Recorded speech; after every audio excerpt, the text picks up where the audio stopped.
I am a systems engineer with Confluent. Confluent is a leading provider of Apache Kafka, which you may have heard of. We'll talk a little bit about what that means. The specific track we'd like to talk to today from a DevOps perspective is bridge to cloud. So let's go ahead and get started. So why cloud? It's probably a slide that's not needed for an audience such as this, but I always like to start here because it level sets at least what my perspective is and kind of how I look at this as we talk about potential solutions for being able to get data from your on-premise data centers to your cloud provider, or perhaps even vice versa, or perhaps even at the same time.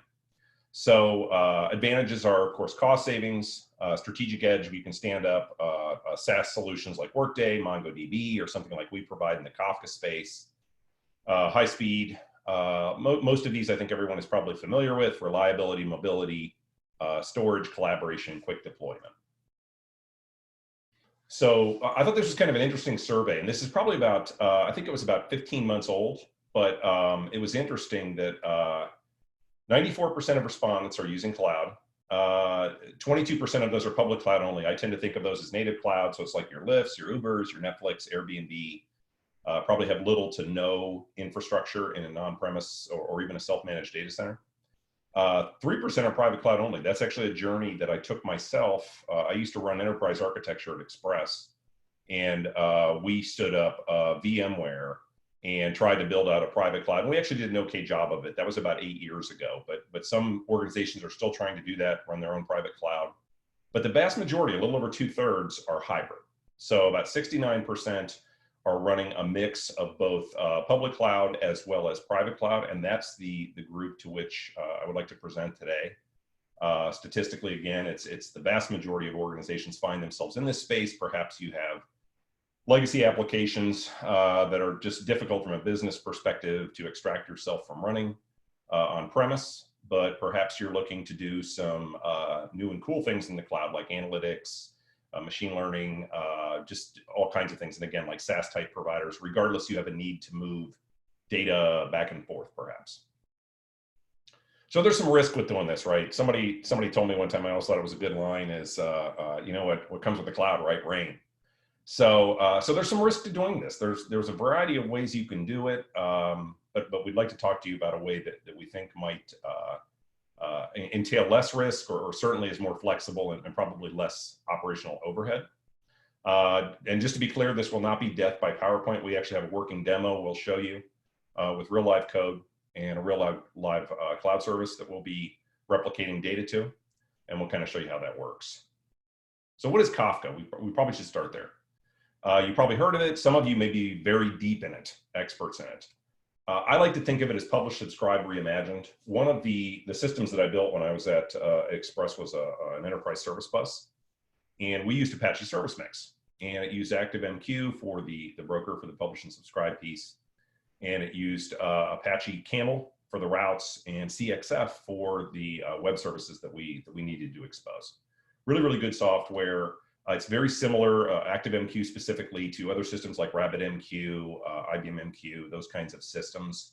They tend to be very, very smart message brokers. That's their whole job in life, is to persist messages and to manage producers and consumers. And if you subscribe and say, hey, I'm interested in the orders topic or the orders queue, whenever an order is created and published to that queue or topic, brokers in the JMS space are smart and will either invoke a callback function that was submitted by the consumer, or whatever way their implementation works, they're responsible for ensuring the customer gets the message. So publish, subscribe, the way Kafka does this is a little bit different. It's reimagined. It's kind of stood on its head largely. The broker is responsible in Kafka for only writing messages to disk and getting them back as fast as possible. It is, it's not like the smart systems that sometimes you'll see again with like a JMS system in which the broker has a lot of logic and responsibility built into it. At the end of the day, it's a distributed commit log. I often like to equate it, if you're looking to understand what it is, to like an Apache web server access log. If you've ever done a tail -f on a web server log, you'll see a consistent stream, ideally if your site's busy, of requests coming through with a timestamp, an IP address, an HTTP method, the URL, the size in bytes, the response code, all these different fields. And you never go back and change any of that data. It's immutable. So that's the way Kafka works. It's just an append-only distributed commit log. You can run it in a cluster, as we'll talk about, over multiple servers. And it's largely designed to be fault tolerant, reliable, scalable, highly available, all of those, and flexible, all of those bulls, I guess I'll say. But you never go back and change data. Like you would never go back in a web server log and, you know, change something. I mean, that's probably a crime in some countries, I don't know. But regardless, that wouldn't be something you do. It's an immutable log to which you're writing. The other thing that's kind of different about Kafka, if you've ever kind of wondered, well, what is this, is Kafka is, the data can be retained indefinitely. So in a traditional message publishing system, you will, once a message is consumed, whether it's a queue, in which case it's one person gets it and that's it, or if it's a topic and you're subscribed, as soon as all the subscribers to that topic get the message is gone. There's no way to get it back. Kafka kind of changed that, and again, it's a distributed commit log. So all it really is you just keep appending data to it. If you need to, as a consumer, say I need to go back and get data from 3 days ago, you can do that. It's managed with something, and we'll talk a little bit more about this, called offsets, which basically is just almost like a checkpoint within the commit log that decides where a particular message physically lives. The consumers are responsible to maintain that and know what they've consumed as they go through. If they need to rewind it, they can do that. So we've already talked a little bit about what makes this different. Just to kind of summarize, it's a persistent log, which can be reread and kept indefinitely. It's a modern distributed system. It's actually has the fault tolerance built in. You can configure it out of the box if you have 3 brokers. It will maintain 3 copies of any given message. The leader will always serve all read and write requests until it fails. If it fails, the other 2, what are called replicas, if they are in sync, if they have all the messages, will be able to take over and serve that traffic. And that's really the definition of it running as a cluster. It can expand or contract elastically. You can add brokers to it. You can take brokers out, all kinds of good things. And again, we've already talked a little bit about the internal data replication. This is kind of cool. Allows real-time stream processing. So if you can kind of think of, and I probably should have a slide for this, and we will look at one, but it isn't specifically devoted to this. If you can kind of picture in your mind, if you've got source systems on the left, and you've got target systems on the right, and you've got Kafka in the middle, Kafka is really designed to do this. Once you pull the data in from your source systems, and there are a variety of ways you can do that. You can write your own code. There are connectors, all different kinds of ways to do it. Once it's within Kafka, if you hear the phrase stream processing, what that means is you're basically you have a consumer that is pulling out of one topic, perhaps your orders topic, and then pulling out of another topic, perhaps your customer's topic, and is joining that together on a common key, just like you would in a database, like a customer ID or whatever it happens to be. You're then persisting that in another topic called customer orders. We'll actually see an example of that. And then perhaps you have a downstream system that needs to consume that enriched data. Perhaps it's a microservice or a dashboard, your enterprise data warehouse, an analytics system in Amazon, whatever it happens to be. The stream processing piece itself is operating on that data in real time. So as you're ingesting those events into Kafka, whatever they happen to be, web clicks, IoT sensor events in your plant, whatever it happens to be, you're ingesting those events in real time and ideally enriching them and then staging them for delivery to another system. Because of that, it really means it's not just, this is really, in my mind, the huge difference. It's just not processing of a single message at a time. So in a traditional JMS broker, and we used to run these, we would get like an inventory event in our commerce site that said SKU 123 was decremented by 2, and we would update our local cache of inventory, and that was the message. That was all we knew. Stream processing actually will retain data historically, and you can kind of make sense of that message from a business perspective in real time, because you have this this rich history of events. We'll see an example of that this afternoon. And it allows working with data streams at a much higher level of abstraction. Historically, to do stream processing, and just take a step back to that, allows real-time stream processing. When I said a consumer and a producer, there are actually a lot of layers of abstraction of that. So you're not actually writing a Kafka wire protocol to consume the event with a consumer.pull type call or a producer.send. There are some abstractions from a language perspective, and even just an understanding perspective that allow you to look at it from a much higher level.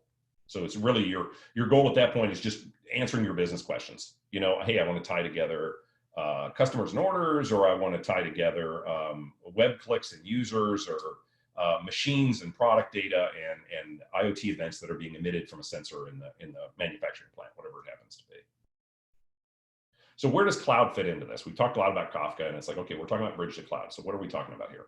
So as organizations make the move to cloud, there's always going to be a need to sync data. It could be for a migration. It could be for just a new solution that you've stood up in Amazon that you need to get your on-premise data from. At some point, I think you'll probably find most, if not all, data in the cloud. But until that point, there's a need to be able to sync that. So basically, the way we look at this is Kafka has a large ecosystem built around it that allows you to be both a source as well as a store for data. So what that allows you to do is your on-premise systems, you can store data into it, the change events that are occurring in your systems on-premise, no matter what they may be, and then be able to use a connector to pull that data from Kafka and over a single pipe feed it to your cloud store, that you can then consume those events in Amazon or Azure or whatever it happens to be. And then, whatever it is you need to do with those from a processing standpoint, if you need to surface those into Redshift or whatever it happens to be. And then just sheer scale. I was actually reading an article earlier this week, and this literally blew me away. I've been in technology a long time, and I couldn't believe this. LinkedIn, which is where the original developers of Apache Kafka that actually started Confluent, where they developed Kafka, LinkedIn is currently processing 81 million messages a second. That literally blew me away. Could not believe it. I mean, like I said, you see things, and the numbers, I feel like in technology, and probably everyone's aware of this, they get bigger all of the time. But that one was just mind-boggling to me. And your organization may or may not, probably not, be doing that kind of throughput. But it's nice to know that there's a solution that you can scale with that kind of throughput. So how do we do this? So we actually did this when I was at Express. We did not everything on here, but this is largely a pretty good representation of what a lot of organizations do. And again, we did this to some extent. You start saying, well, I had this one-off need. I've got this merchandising app on site, or my ERP, or my order system, whatever it happens to be. And you start doing these one-offs. You start, FTPing it to Amazon or S3, and then you start, having this consumer pull it and they put it into an app. And pretty soon you've got these arrows that are pushing back and forth, all these point-to-point connections. And we're looking to help you solve that, or certainly at least give you an option that you can look at. We think it's compelling and worth looking at. And it truly is, the title of the presentation says, it's bridge to cloud. So very, very simple demo, but this is kind of how it's sketched out. You can assume that you have a customer's database. In our case, it's actually, that drawing I probably should have changed. It's actually a simple Java class that we use to load customers. And then we have another Java class, almost like a microservice. Conceptually, you can think of it like that. It's not, but you can think of it for a demo anyway, where you've got orders. And you can picture this system into which you're placing orders, perhaps from any number of channels, from your, if you're a retail organization, from your stores or from your website or whatever your sales channels happen to be. You might have customer data that's a little more stateful. It doesn't change as frequently. I can go in and change my address, but I'm probably not doing that every day. But ideally, if I'm making money, I probably have a lot of orders coming through my system. So what you end up having is this ingest to Kafka, this distributed commit log, and these events are coming in that says, hey, Joe, he just allowed us to send him text messages for marketing, and Susan just moved, and Bill just bought his first order, or whatever it happens to be. All these different events that are coming into Kafka. And you might have orders as well that are coming in with just raw order data that has a customer ID and a SKU and a quantity or whatever else. And like I said, you could have a lot of different domains. This is just for kind of a simple example of how this functionality would work. And then what you have is this ability. So this goes back to the stream processing. So you have a couple of ways you can do this. You can either transform someday. You may have a need to like filter data.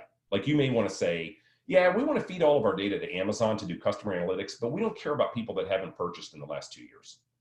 So rather than ship this all the way across and pull it in and then filter it out in here, Some of that you can filter with stream processing. We'll see just a very simple example of that this afternoon.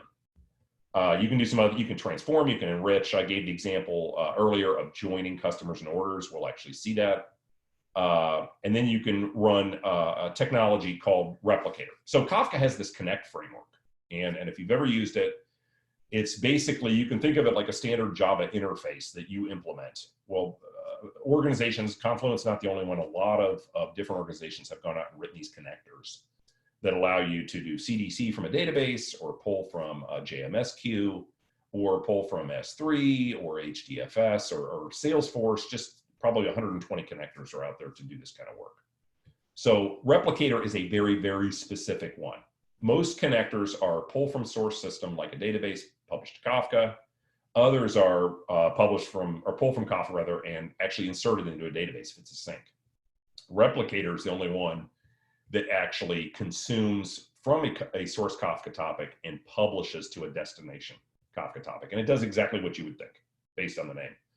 There are a couple of other things it does. We'll talk a little bit more about those in just the next slide in terms of what it does specifically. But conceptually, you can think of also, perhaps you do some real-time ETL on this side, you replicate the data in, you have the ability to perhaps do some joining and transforming here with perhaps some events that you're raising within AWS. Perhaps you have a cloud SaaS service like Workday or something, you know, just fill in the blank with whatever makes sense for your organization that you publish in here, or I'm sorry, up here, and then KSQL or any kind of stream processing engine really can operate on that data and enrich it, transform it. So it may be that it doesn't make sense to do it here inside your four walls, because some of the data you want to enrich actually lives over here.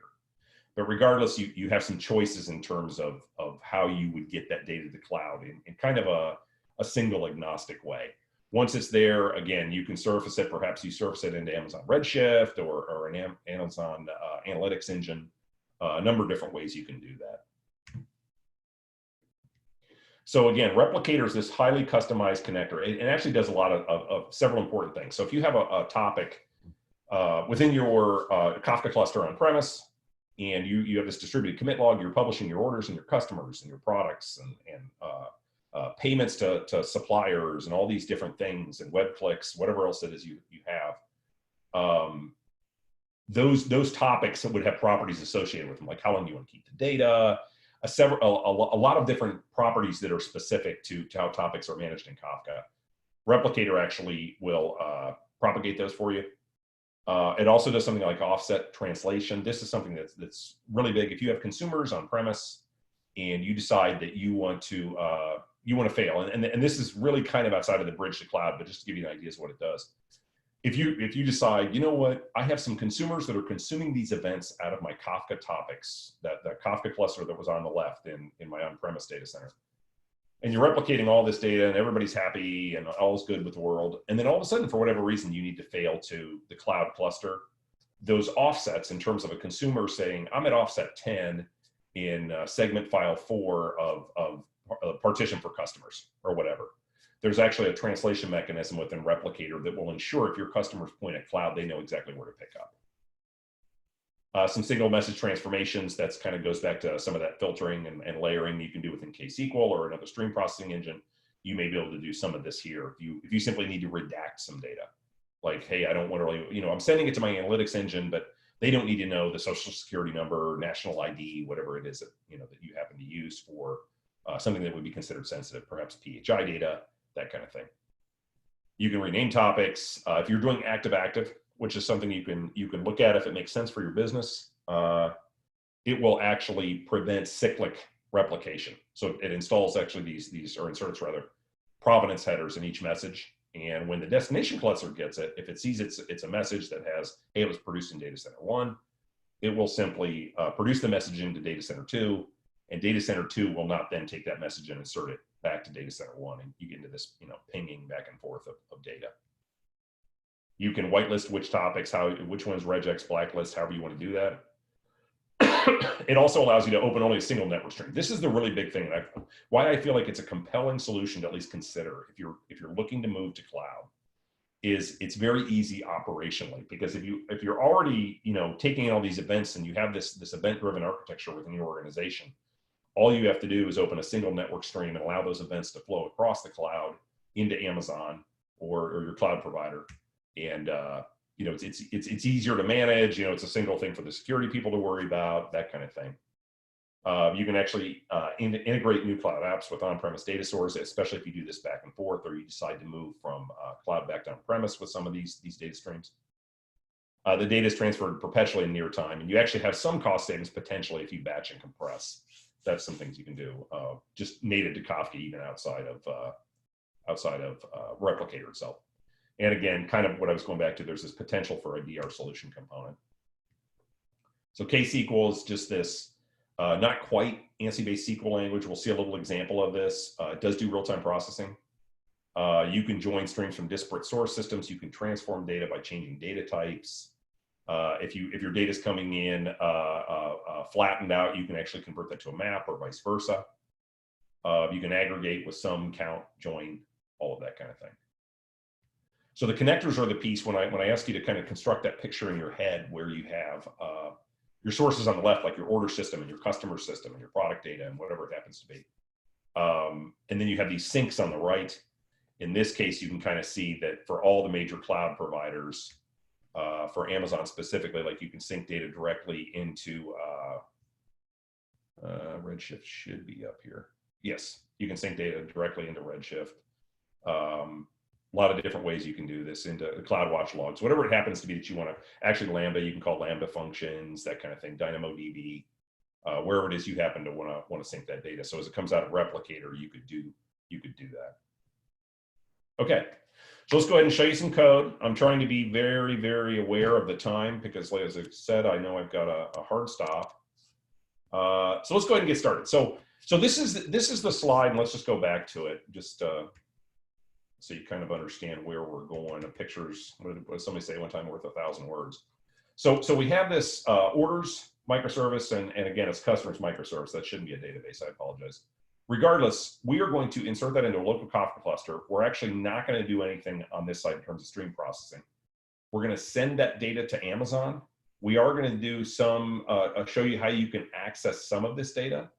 And also, in the interest of time, we're not going to actually surface it into Redshift or an analytics tool or anything like that. Really, what we wanted to focus on was this piece. The other things are just kind of, if we have time, we'll go into it, which I think we will. It's only about 10 after. So let's go ahead and get started. So, you know, almost like these old chef shows you used to see when, you know, somebody would make a cake and, you know, then they would turn around and 2 minutes later, they brought out this beautiful chocolate cake with absolutely no time being taken to make it. That's kind of how we're going to do it. We could have actually provisioned a cluster, a fully managed cluster in Amazon to kind of show you how this works, both the Kafka piece as well as, again, if we have time, we'll show you KSQL. But it might take a couple of minutes. You know what that's like. Something's a little slow. I didn't want to spend time doing that. So I'll just kind of show you. We don't have to go through this line by line. All we're really doing, though, as you can probably see, is we are going to produce some records, and we're going to produce these into our customer's topic. And that's probably sufficient for this piece. We've only got in this companies.txt file up here, somewhere we've only got 20 companies in here. And what we're going to do is we're going to load some customers, 20 different companies. And at the same time, we are going to, actually, we've already loaded those. We are going to load some orders. And then we're going to show you this data flowing across the cloud into Amazon where it's fully available. And at that point, you can take connectors or you can write your own custom consumers if you want to write that code. A lot of language bindings for Kafka, however you want to do that. But regardless, the big thing on which to focus, which I'm hopefully landing with, is this ability over a single pipe to load, in this case, a very simple set of two disparate data sources of orders and customers. But you can start letting the creative juices flow for, you know, how would I implement this in my system if I actually want to start getting data, you know, to the cloud kind of thing. But again, same thing here. We're just inserting messages into our orders topic.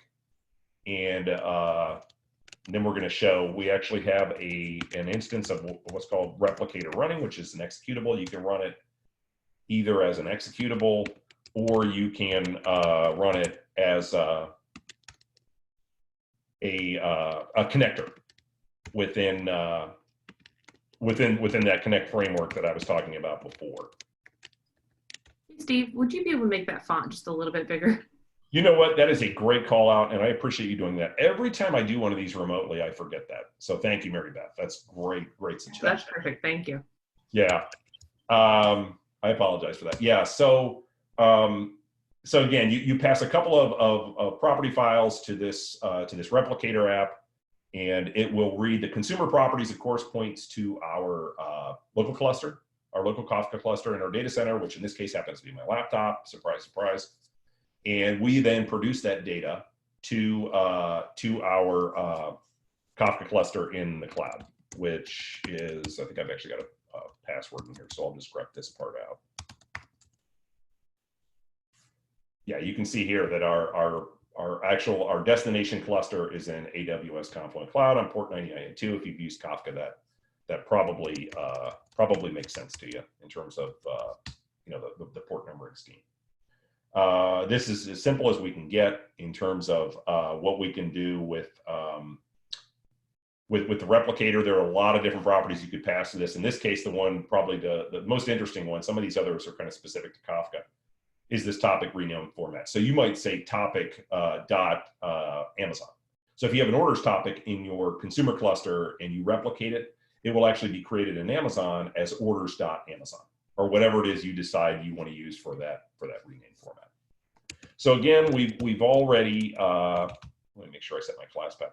We've already loaded our customers. So in the interest of time, we're just going to go ahead and load our orders. And all we're doing, I think this is, I've got it set a governor for about 50 orders per second.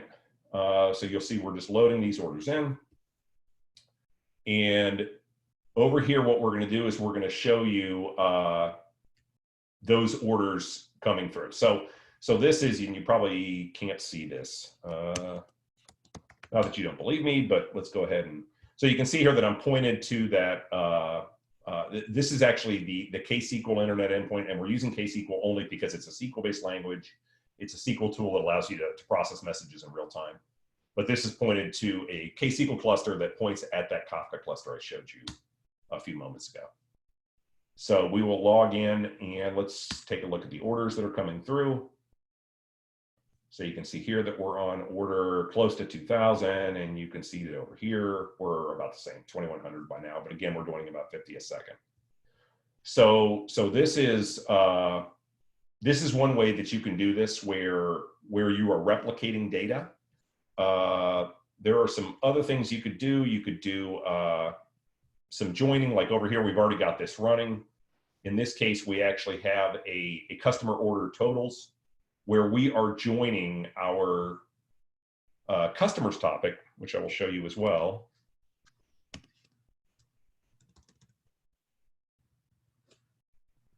And again, this is just because it's easier to run this rather than like a wire or protocol kind of thing in Kafka. We only have, again, 20 customers, so that's all we'll see pop out here shortly. But, oh, I know why that we aren't getting that.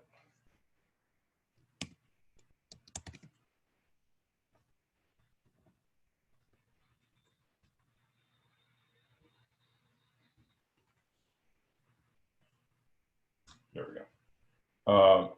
So this over here is just a join. You can see this common row key is our customer ID. It's also the row key for our orders string, which we actually rekeyed to be keyed by orders. You can, and a lot of this, if you've done any database work, it kind of makes sense. You can think, well, you know, an order string should be keyed by a order ID, but you can actually rekey that as a completely separate string keyed by customer ID, and then join it in real time to your customer stream or whatever it happens to be. In this case, we're just doing an aggregation of sales by customer. So this might be the example when I was talking about before, where all of a sudden now, so the point we are now is we showed our customers and our orders loading into Kafka. Replicator is the piece that we did the process list, and we loaded those into Kafka and AWS. We just showed you what this looks like with KSQL, just these events that are coming across. But you do have the opportunity, if it makes sense. Maybe it doesn't make sense, but you certainly have the opportunity to do some of this aggregation here, especially if you're going to deliver to both of these in the same format. That's the really big value play, as a consideration as you move forward on your cloud journey. If it turns out that, you know what, I just want the event straight from here to here, you don't have to do this. There's no real value to it, but it's always an option. Again, the question I always say is, if you're going to deliver to more than one system, can you do some of the work before it gets there? So, the most efficient way to do something, is what you're looking for, kind of thing. So I think, I don't know how we are on time so that's like 15 minutes or so, maybe a couple minutes for you guys to grab a break before the closing comments are at 4:30. But Mary Beth, I apologize. I'm not sure how we would do questions or if there are any. We can do questions through the chat, or if anyone wants to just type them into the DevOps channel on Slack, I can read them to you as well there. So whatever's easier, we will find them. Yeah, no, whatever works. I know it's probably been a long day for everybody, and everybody's been at home for 2 weeks. By the way, one thing I want to say is I always appreciate it when people do things like this, and I really mean it, because to invest in yourself is not always easy. And I always just appreciate it. It encourages me personally when people invest in themselves to come to something like this, especially virtual, in the middle of a historic event, and people are still investing in themselves. So, yeah, it's really encouraging me. So I certainly want to thank you all for taking the time, and